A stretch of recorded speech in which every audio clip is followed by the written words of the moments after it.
morning, ladies and gentlemen. Very, very happy to be here today.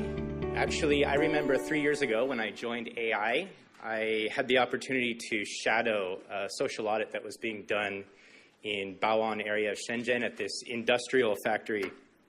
And as I followed the social auditor around the factory, I saw that we went to this one production line, and there was this middle-aged Chinese woman whose job was to take these metal machine parts off the production line and put them into a chemical solvent and then put it on a drying rack.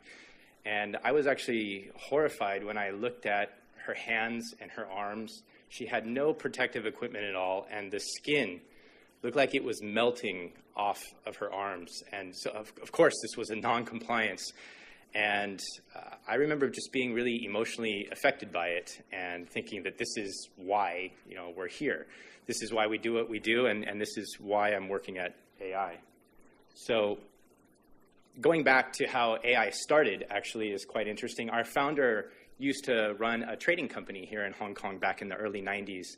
And at that time, there was not a lot of choice for CSR and other QC providers.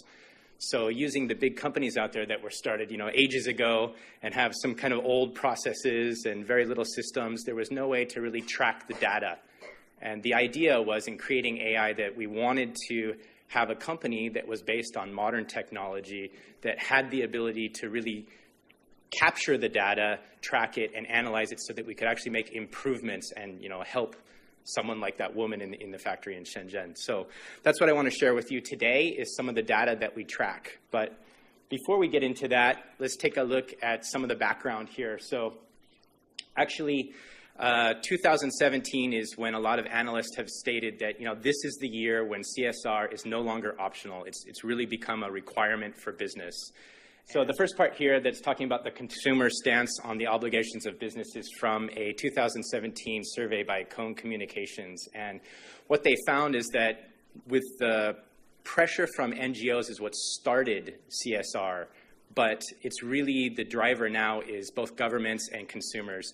And you can see that consumers now, through the data here, expect businesses to not only improve, but improve beyond the scope of their normal business, to have a real social purpose where they're trying to benefit, society and the environment. And this pressure has been really key in recent years. Beyond that, the effect of the recent government works when we talk about the Modern Slavery Act in UK, California Transparency in Supply Chains, France Duty of Vigilance, all of these things are affecting how businesses act as well. And then when we talk about environmental, I'm sure some of you were affected last year when China began to crack down on the environmental issues. And it's really important that they do. When you think about 60% of the groundwater in China is unfit for human contact. Now, I didn't say drinking. It can't touch your skin.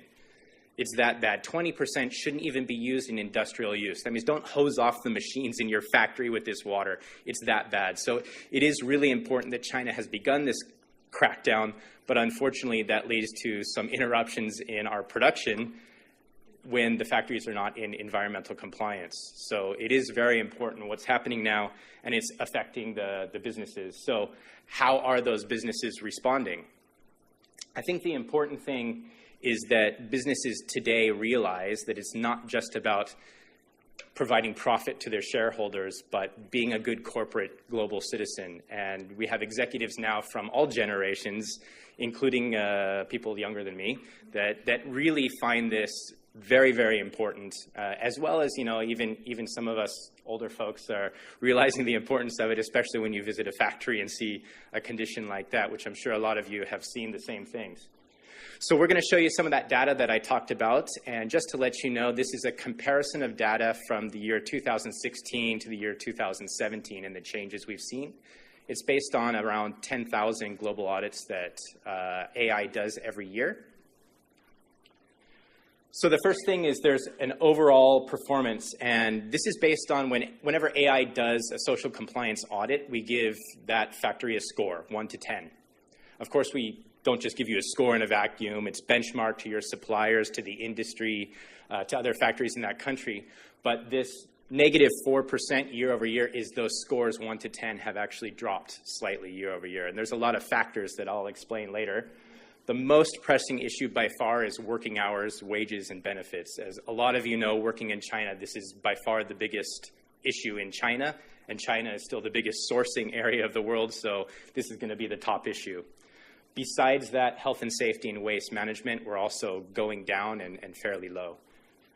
Besides giving a score 1 to 10, we also always have a color coding, red, yellow, green, where green is basically okay, nothing too horribly concerning. Yellow, there's some things that need to be improved, certainly. And red is you need to take immediate action. There's something very seriously wrong here.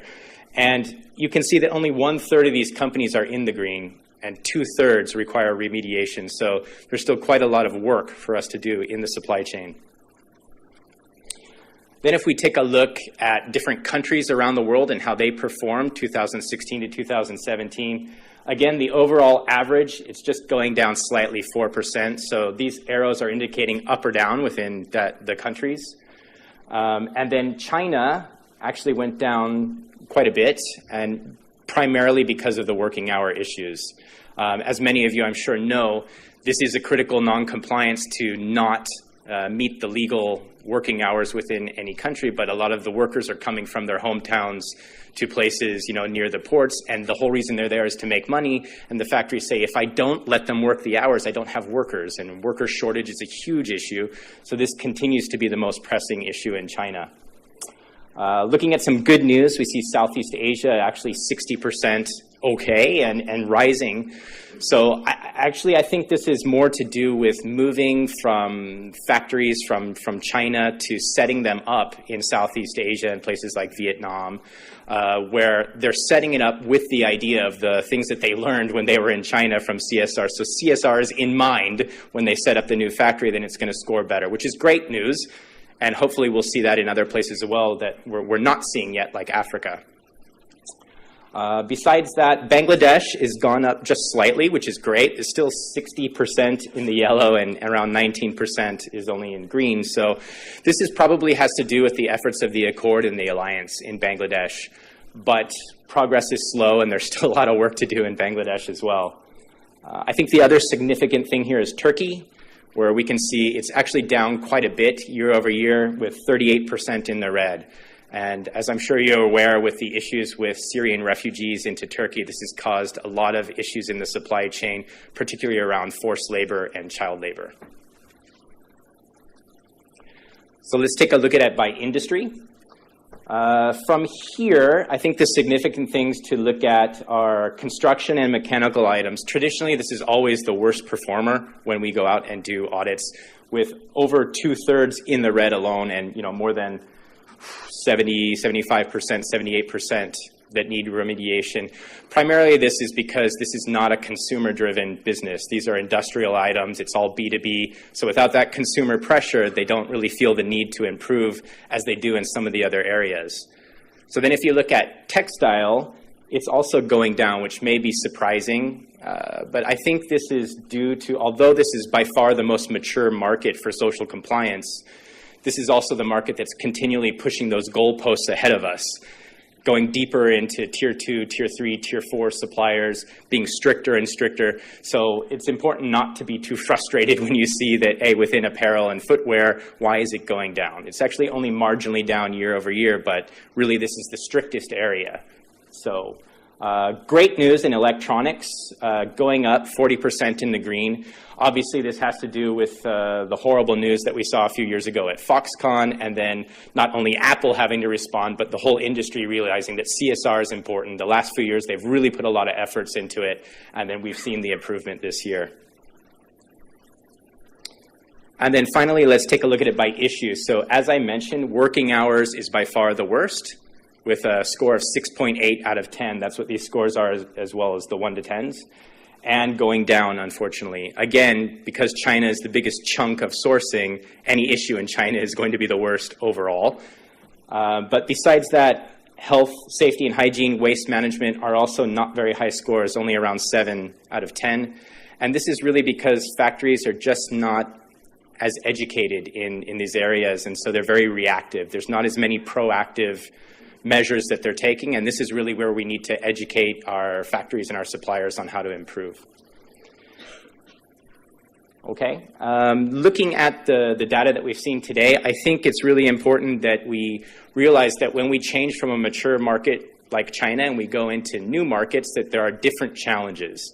Sometimes it can work out well if the factories have set up thinking of CSR in mind. Sometimes when you move into Africa, it's a really huge challenge, and maybe there's a little bit difference in performance, but it's important not to get frustrated over that.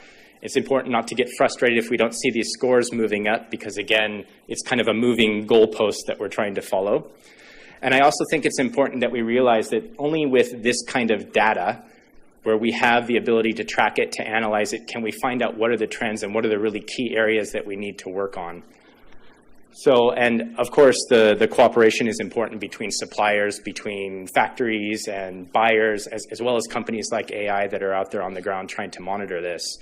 And I think really it is important to think of the difference that we're making. And when I think back to that woman in that factory in Shenzhen and how horrible her conditions were, I like to remember that at that time I was really moved by it, and I thought, I really want to go on this re-audit. So I asked AI, can I please go on the re-audit as well? And it was about 6 weeks later, we went back out to the factory.